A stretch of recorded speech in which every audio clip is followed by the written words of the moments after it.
we're gonna continue the series with like veteran script training and just trying to get like some overall like quality script training objections, different approaches to closing clients, overcoming a variety of objections. And we're gonna keep bringing in different agents that are selling at a high level to help get as much content and training out there to you guys as possible. So we brought in Alathea today. Hi guys. You've been in the business for how long now? A little over a year now. A little over a year? Mm-hmm. Okay. And what's been your biggest month so far? A little over like 34K. 34K. What are you gonna hit this month? 40. 40K? Yeah. What if you don't hit it 40K this month? I'll kill myself. She has to shave her eyebrows. No, just joking. I'll be upset. Well, but if you hit it, what are you gonna get? Money, a lot of money, okay. A lot of money, and Fair. a raise in comp. So raise in comp. That's what we're going for. That's what we're going for. That's true. All right. So we all run the same type of leads, which is like veteran life insurance leads, which is advertising to clients, basically. $50 to $100,000+ of coverage for a variety of different ages. So walk us through, Alathea, on your script and intro. Gerry will be your client, and then we'll go over objections at the end. Got it. All right, ring, ring, ring. Hello? Hi, Gerry. Yes. This is Alathea with the Veterans Benefits Department. How are you, sir? I'm phenomenal. How about yourself? I'm doing good. Thanks for asking. I was just getting back to you on the request that you'd put in for the final expense and life options for veterans. Looks like I got date of birth down as 08/02/1953. Is that correct? That's correct, yes. Very good. And I do see on my end you did serve in the military. Looks like honorable discharge. Thank you for your service, sir. Yes, ma'am. Thank you. How long did you serve for? I did 16 years. 16, okay. So, Gerry, was the main concern here, like most of my veterans, you just wanted to make sure that funeral expenses don't fall burden on a loved one? Yeah, that's pretty much it. Maybe Okay. leave a little behind. Leaving a little extra behind, Yeah. too. Okay. Depending on the pricing. Of course. Well, the first thing we'll do, we'll spend about a minute or so on yourself, your financial situation, to make sure it's all affordable. Typically, we don't have a problem. These are really more designed for veterans living on a fixed income, like Okay. Social Security, disability. Is that you? Yeah, that's me. Perfect. And then we'll also spend about a minute on your health. That'll kind of help me navigate which one of the 26 partnered carriers would give you that approval today. Does that all make sense? Yeah, that makes sense. Okay, so God forbid, if you were to pass away today, who would be the beneficiary responsible for kind of picking up pieces, paying funeral expenses? Yeah, it'd be my wife, Calvina. Calvina, okay. How old is Calvina? She's 52. 52 years young, okay. And do you feel like Calvina would be in a financial position on her own to cover funeral expenses, bills if you were to pass today? No, she would probably have to figure something out. That's, unfortunate, yeah. Have to figure something out. So Right. like door knocking, starting a GoFundMe, something like that. Yeah, maybe the church will help us. Yeah. Yeah. Well, I'm assuming that's why you put this request in. Let's make sure that doesn't happen. Yeah. Now, I know it's a hard thing to think about, but have you thought about whether you'd want to do like a burial or a cremation? Calvina and I have talked about it. We're thinking maybe a cremation. A cremation. Just so that when, we both go, we can go be mixed in the same bucket, I guess. Same bucket. I hear Right. you. All right. And do you know average cost of cremation out in Texas? I don't know. Don't know. So cremation, we typically see anywhere from $3,000. I've seen up all the way past $8,000. It just kind of depends what all gets done there. Do you have any sort of like significant savings or a policy currently in place that would offset that for? I mean, we have a little bit, but, not really. I'd hate for us to deplete the full funds for something like that. Yeah. So like savings that you just don't want her to have to dip into, right? Right. Okay. That makes sense on why you put this in. Now, are you currently working, retired, or disabled? I'm retired. Retired. Okay. And what would you say that you bring in per month? Just a ballpark. About $2,600. $2,600. Okay. And then typically at the end of the month, once bills are paid, like utilities, groceries, all that fun stuff, what are you usually left over with? About $800 to $900. $800 to $900. Okay. So there's going to be two discounts I can get you qualified for. Obviously, the first for time served. The second is, are you a smoker or a non-smoker? I don't smoke. Don't smoke. Okay. And then do you bank with a federal bank or is it a military branch credit union? I use Navy Federal. Navy Federal. Okay. How far do you want me to go? Keep going. Okay. Navy Federal. All right. And then a little bit on your health. Any sort of heart attacks, strokes, cancer? Nope. Only thing I have is diabetes, and everything else is pretty good. Diabetic. Okay. Are you on metformin, insulin? Insulin. Insulin. Okay. Do you know like the dosage? My wife does it for me. I don't know. Okay. Wife does that for you. All right. And then any sort of COPD, breathing complications? Nope. Okay. Any kidney, liver issues? Nope. Any other medications you're on? Blood pressure, cholesterol? I take aspirin every once in a while for some knee pain. Okay. Not like a heart medication for preventatives? Okay. Not yet. Knock on wood. Not yet. There you go. Okay.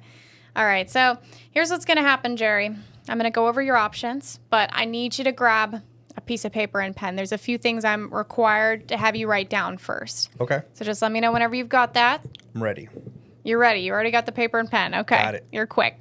So I'll kind of just explain how this process works first.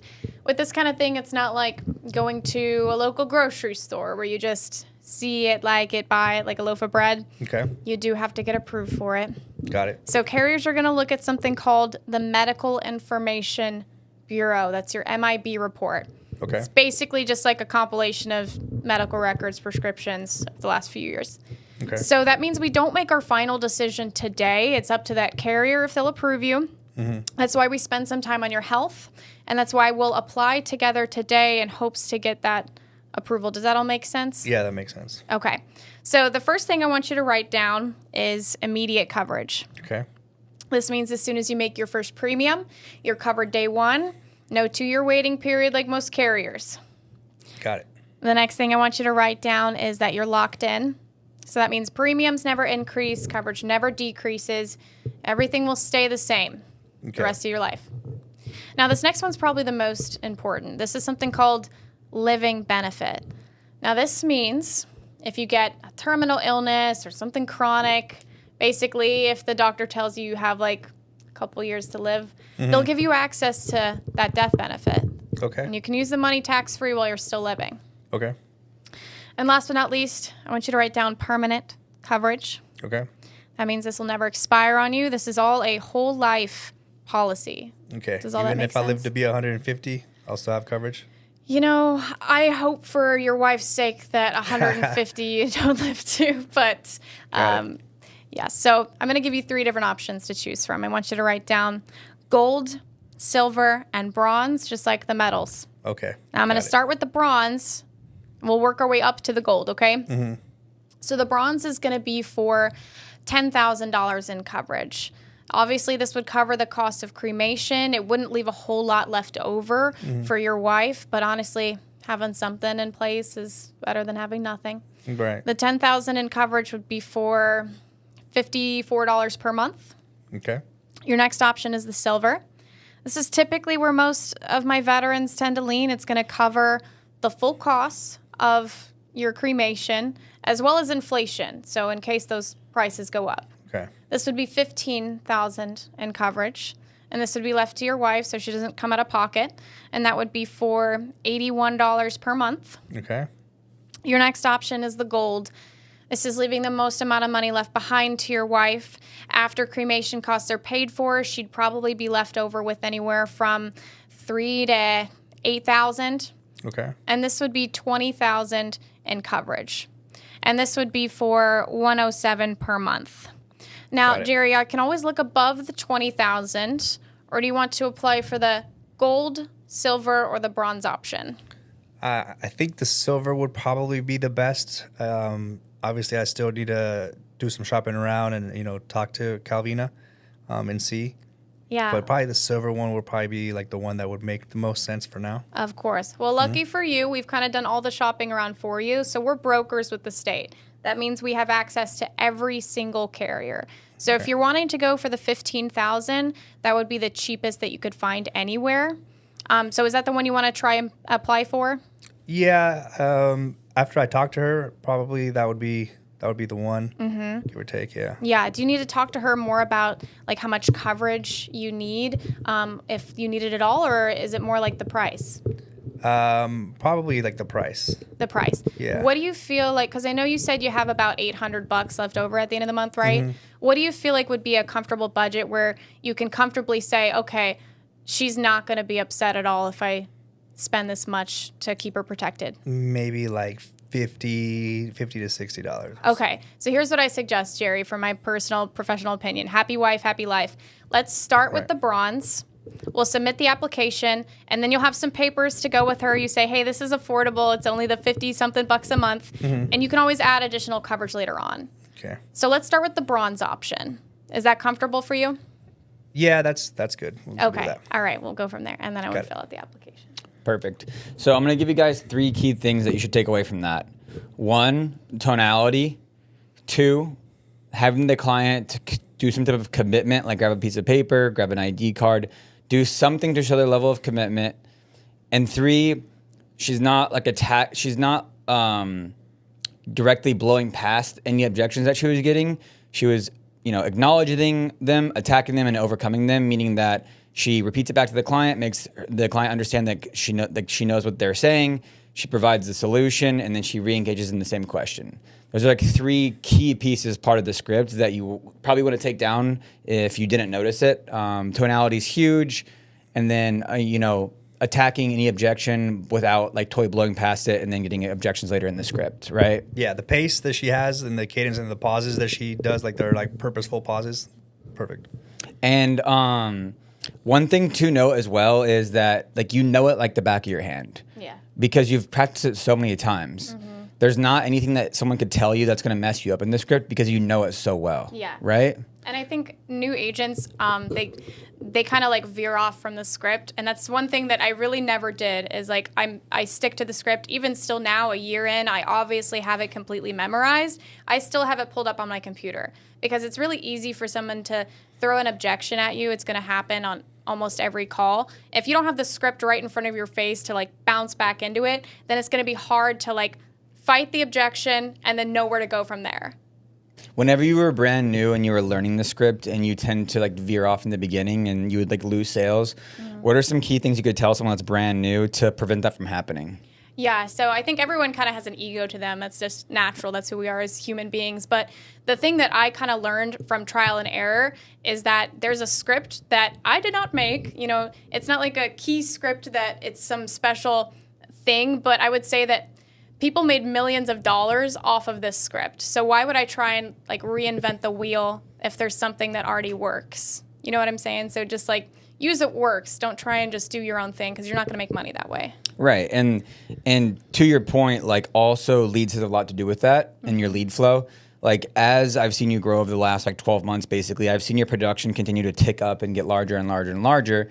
Not due to like change of any script, because I think the script's the same, right? Yeah. But it mostly came back to also like lead flow and having brand new leads, right? How much do you think you're spending a week on leads at this point in time? Yeah, so when I first started, it was like $600 a week on leads. And then it kind of like grew steadily over time. So then it was 800, then 1,000, and then now it's probably around 1,600 over a couple different vendors. So I try and like mix things around. I always need to have like brand new fresh leads to call. Gerry, how much do you spend on leads per week? I'm spending $1,300 to $2,000 a week. Okay. Really, yeah. And how much are you submitting per week? At this week right now, I'm at $16K. $16K. How much are you at for this week? I think like 6K. The week 6K. before, I do 10K every week is my goal. It's like we have a saying, it's 10K or die. I think 10K you or taught die. me that. Yeah. So like you work until you hit 10K, and then you'll submit at least 30 to 50 grand a month. What'd you hit last week? It was 9,500. So 9,500. should have died.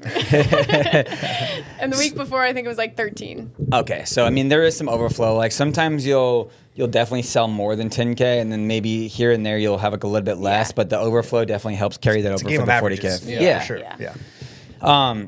Is there anything that you guys would tell like a brand new agent? Because what I've seen is that if an agent doesn't start selling, 15 to 20K every single month in the first 90 days, they tend to fall out of the business for a variety of like financial reasons. What would you tell like a brand new agent that's just getting going in the business that would help them get to that 15 to 20K mark as quick as possible? So I would tell them that you have to be coachable first and foremost. The hardest thing, especially if they have like any previous sales experience, is like getting rid of that ego. because I'd been in sales for a while before I started this, and then learning from people that were a lot younger than me that had been in sales less than me was like a pretty hard thing I had to do in my head. But other than that, so when you're presented with the script, what a lot of people will do is they won't really they'll review it a little bit and then they'll start to live out, which you can definitely learn it that way. But what I did was I would record myself on my iPhone reading the whole script. I didn't have to do the full cadence and everything. I just needed to do the words, and then I would listen to it over and over. When I'd go to the gym or when I'd go for a walk, instead of you listening to music or a podcast, I would listen to the script, because that's how you memorize things, right? Everybody, where they want to read it and memorize it that way, you can do it that way, but it's a little bit slower, because we can read books, but you can't recite me a paragraph from your favorite book, right? But everyone has 5 or 6 songs that every word, line for line, bar for bar, but you've never even read the lyrics. You just heard it enough. Because what happens at first is you're dividing your attention into 2 portions. You're trying to read the script off the screen and then also pay attention to the customer. So you're being divided and conquered. So you have to memorize it as much as you can at first. And that way you have more attention to be able to respond to the customer and work on your tonality and building the rapport. So that's what I would recommend. Yeah. I love that. I can always tell when an agent is not putting in extra time after they leave the office because they don't know the script. They're not self-teaching. They're not going on YouTube and doing self-taught learning. They aren't doing anything else outside of only what they're being told in the office, which is fine in the beginning, but you do have to branch out at some point, after you leave here, when you're driving, when you get home, do the extra stuff, memorize the script, do more training, figure out what's actually going on, because there's so much information out there. If you're just waiting for someone to tell you it, you're going to fail. Yeah. Right. I would say what I tell new agents is that you can always outwork talent. And I think that's something I've seen in both of these guys, but especially Gerry over the last 6 months or so. When Gerry first started, he was in the office 8 a.m. to 8 p.m. at least. He outworked everybody. He was there all the time. And I think the whole point of this business is that you want to build wealth. And so you can't really treat it like a 9-to-5 job. Otherwise, you might as well just go get a 9-to-5 job. If you really want to build wealth and build a big agency and make something out of this career, then you have to put in overtime, basically. Yeah. Honestly, we can't echo that message enough. I'm pretty sure you were here today at 7 something doing a deal, right? I did. I hope customer called me at 6:45, and so I did a deal, and then came to the office right afterwards. Yeah, that's crazy. And you usually get here 8 a.m. almost Yeah. every day, and I usually get here at 8:30, depending on the day. And when I was in the field, actually going to people's houses, I would leave my house ask my wife Kylie, I would leave the house at 7 a.m. every day. I would drive to San Antonio, which is an hour and a half, That's and I would crazy. get home at 10 p.m. and I would do that Monday through Saturday. Yeah. And now it's virtual, and the amount of people that you can kind of work through, and the way that it's set up now is so much easier. Right. The system is so much more duplicatable. The amount of leads you can get, it's just such a different business almost at this point. And I've refined my skills so much to where I can knock out a couple sales a day in a short period of time and can get the same amount of production in. So you're not going to be in the field forever as long as you refine your skills, get better, and then you just figure out different metrics to be able to shorten your day. If you can dial from 8 to noon and you can knock out 3 sales, then you can recruit the rest of the day. But as long as you're putting in all the work throughout the week, eventually you're going to start to get better over time, and your days get shorter because your skills gotten much better. Yeah. Right. That's one thing that people have that are maybe short-minded typically think oh, I'm going to be doing this from 8 a.m. to 8 p.m. for the next 10 years. It's really not like that if you're doing if you're activating all the different sources of income, which is personal production, overrides, producer bonus, VP bonus, and carrier bonuses. I mean, if you're tapping into all 5 of those, there's no reason that you're going to be, grinding as hard as you're grinding now for the next 10 years, if you're doing it right, Yeah, I would say your first 6 months putting 12-hour days in is how you're going to get to the next level, but It's crucial. The 12-hour days for the first 6 to 12 months is absolutely the most important piece. Yeah. And when you like you said, when you leave the office, you should still put in more work on personal development and refining it, right? You have to sharpen the axe too. So that's really important. When people ask how to get good quick, but putting in the hours, not just doing it during the office hours, putting in more and more hours. The more hours you put in, the quicker you'll be able to get good at it too. Yeah, if you're watching this video, I'm sure there's other suggested videos after that, and you're trying to train yourself, just keep watching more videos until you get till it actually clicks. One thing that Zach and Easton and Sean shared with me in the beginning of the business, which really clicked for me, where I'm trying to figure out a good way to position this, is that when you're driving around client to client, you probably can relate to this coming from door to door, Yeah. is that you have a lot of windshield time, which would be just driving around doing nothing, going to each client's house. Terrible. Would you either call your buddy that you're complacent with and just like chit chat and like fuck around? Or would you be listening to podcasts or recruiting and calling new agents or talking to your staff? Like those are money making activities that you could be doing when you're driving around. Kylie's always on my butt, like, why don't you listen to music anymore? Like, why aren't you, like, we're driving around doing nothing? Like if we're driving to dinner or whatever, and she's like, turn the radio on. I'm like, I'm on the phone the whole time. And it's probably super frustrating for her, but like, that's like my time to be able to like recruit and talk to agents and help them because most of the time is spent on the phone. And when you're on the phone, you're making money. Right. Yeah. But with that, I guess we'll leave it at that, guys. We'll stay tuned for like the next episode. We're gonna do a whole series on script training and objections. Next, we'll just focus on strictly objections. We'll get a bunch of people in the office, roll through, and we'll just like randomly toss objections out at you guys. And then we'll continue through different types of leads, general life leads, IUL leads, just strictly final expense leads. We'll continue all the way through. But with that, is if anybody wants to reach out to you that saw this video that's not in the life insurance space already, or maybe they're at a different IMO or different upline like inside of the business that want to reach out to you guys, how would they get a hold of y'all? DM me the Aftermath Financial on Instagram. Yeah, DM me too. It's Alathea. I'll spell it out. ALATHEA_Rice_. You want to go try that again? I'm just kidding. One more time. Okay. All right. Thanks. Shout out my wife, Calvina.